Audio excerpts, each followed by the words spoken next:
What's going on, y'all? Welcome to another episode of Cigars and Sips for those who appreciate the slow burn. All right, let's get to it. Now, most cigar enthusiasts think automatically bourbon, whiskey, rum, but today we're doing a little something different. One of you suggested pairing a cigar with a bottle of Sauvignon Blanc. At first, I wasn't convinced, but that's what this channel is about. Trying different pairings, challenging expectations, and seeing if something unexpected actually works. So today, let's find out. On the cigar side of things, we have the Yugo Salsa Aniversario. And this right here is what many cigar enthusiasts will call a boutique cigar. A boutique cigar comes from one of the smaller manufacturers, rather than one of the giant globally recognized brands. These companies actually produce cigars in smaller batches with a stronger focus on craftsmanship and unique blends. One of the biggest advantages is originality. Boutique brands often aren't afraid to experiment with tobaccos or flavor profiles that larger companies may avoid. The downside is consistency and availability. Since they're produced in smaller quantities, it can be sometimes difficult to find them again.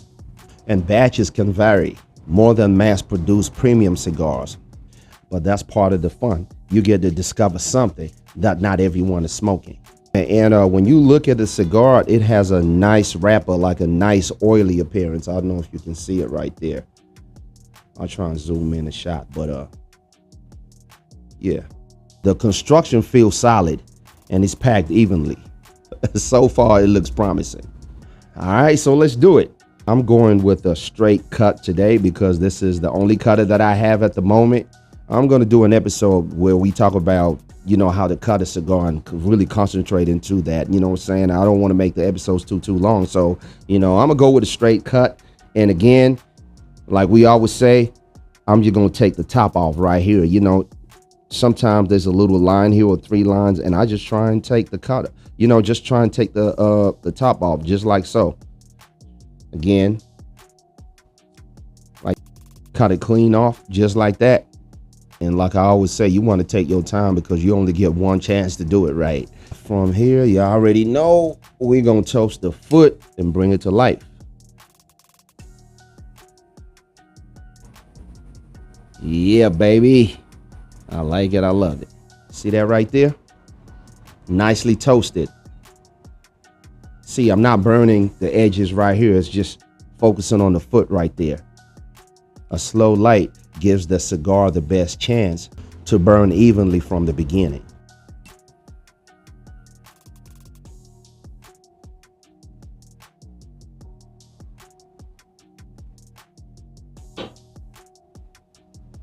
Okay. Now, for today's drink, nothing fancy, just an affordable bottle of Sauvignon Blanc. Something you can get at the store, supermarket, or whatever, you know what I'm saying? Locally available. It don't really matter what brand it is.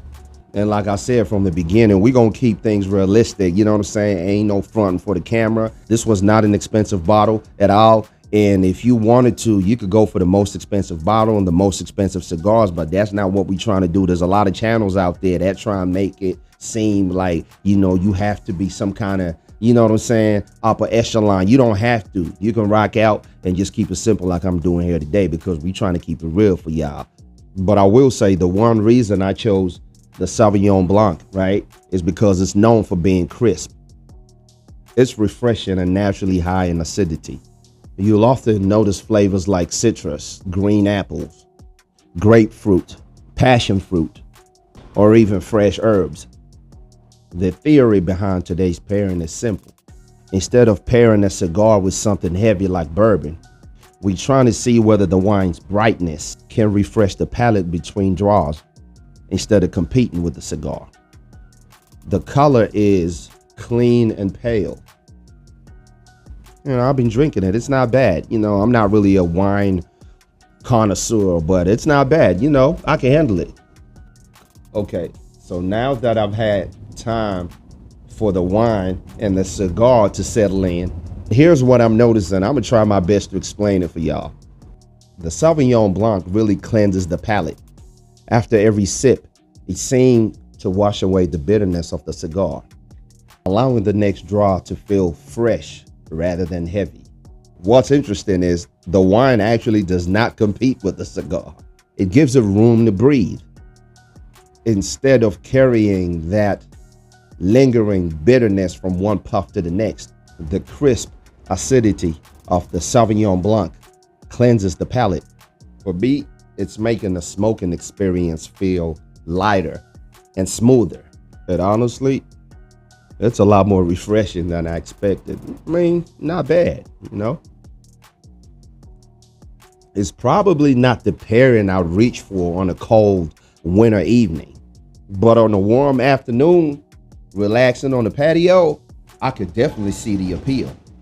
Listen, if you always thought cigars only belong with whiskey or rum, this pairing might surprise you. I'll tell you this, it gives the smoking experience a different personality indeed, if I say so myself.